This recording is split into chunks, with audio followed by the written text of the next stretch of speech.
music on psycho, lil' mama bad like Michael, can't really trust no. Question and answer time. I'm not sure how I'm going to do this, but I'll break up the questions as best I can, or I might even upload it in one big Q&A video. But let's just jump straight into it. So the first question is from Blake Clark, and he asked, is it realistic to gain muscle without bulking, then cutting, or can you be cut all the time and still gain muscle? So as far as being cut all the time and still gaining muscle, you can do it, but it's going to be at a much slower rate than if you had dedicated phases to bulking and then to cutting. So that's why I personally choose to bulk and let my body weight float up a little bit higher, and then cut back down. In my opinion, you can definitely get the most progress if that's your overall goal, to get the most amount of muscle possible. So yeah, and then is it realistic to gain muscle without bulking? Gaining muscle without bulking, as in being in a calorie surplus, is definitely harder, but it is possible. If you think about it, if you've got body fat on you, you've got stored energy, and that's energy that if needed, your body can recover and use. But again, it's a harder process to do, but definitely not out of the question. And if you're a newbie, you're new to the gym, it's much more likely that you can make that kind of progress than later into it. So hopefully that answers it for you, mate. The next question, I've got all these written down on my computer and I'm just working through them. So some of them I've saved from ages ago, some I know who said them, but I'll answer it anyway, and hopefully you guys can get the value out of this. So the best way to go about cutting, bro? Question mark.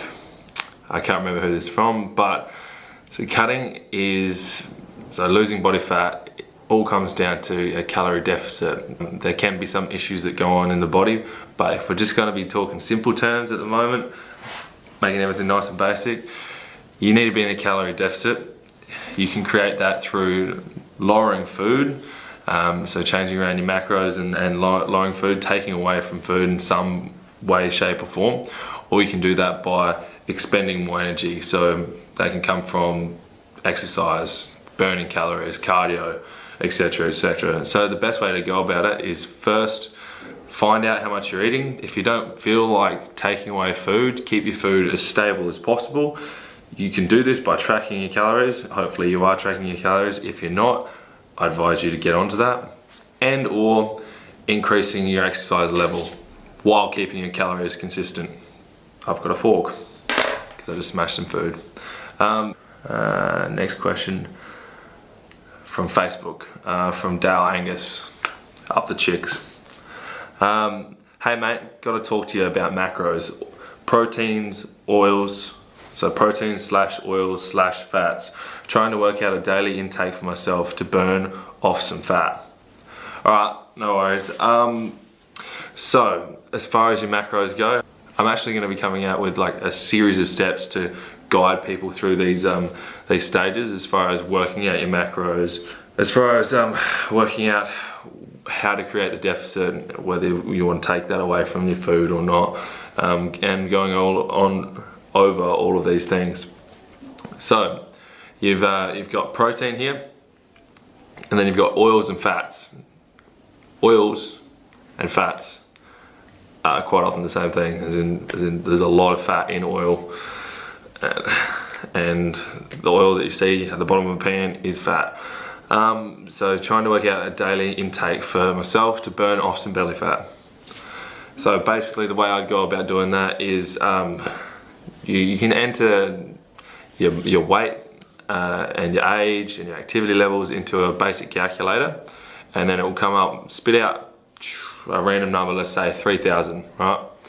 You eat 3,000 calories a day, you track it as best as you can, and then you average out your weight over a couple of weeks, and once your weight stops to fluctuate so much and balances out, whatever those amount of calories are that you've started on is your maintenance, all right? If your weight's not changing and you're maintaining, that's by definition your maintenance. Now it might not be as accurate as it could be, but you're gonna get better at this over time, get more accurate, and slowly and surely work out where those specific ranges are over time. So hopefully that helps, but I'll be in contact to make sure I get some more information out to you for sure. How do I get big arms like you? No idea who that's from. I lift heavy over a long period of time and track my lifts and progress those lifts and do that with intensity. So a great arm builder for your arms is just a basic barbell curl. If you track that weight that you're using over time, you come back in a month's time, you're lifting more weight, you're gonna have gains. It's just the way it works, all right? The same as like a close grip bench or a normal bench press. You track that, you track the weights you're using, you come back in a month's time, and hopefully you've added weight to that throughout your daily sessions and progressed, and you'll see the gains from it for sure.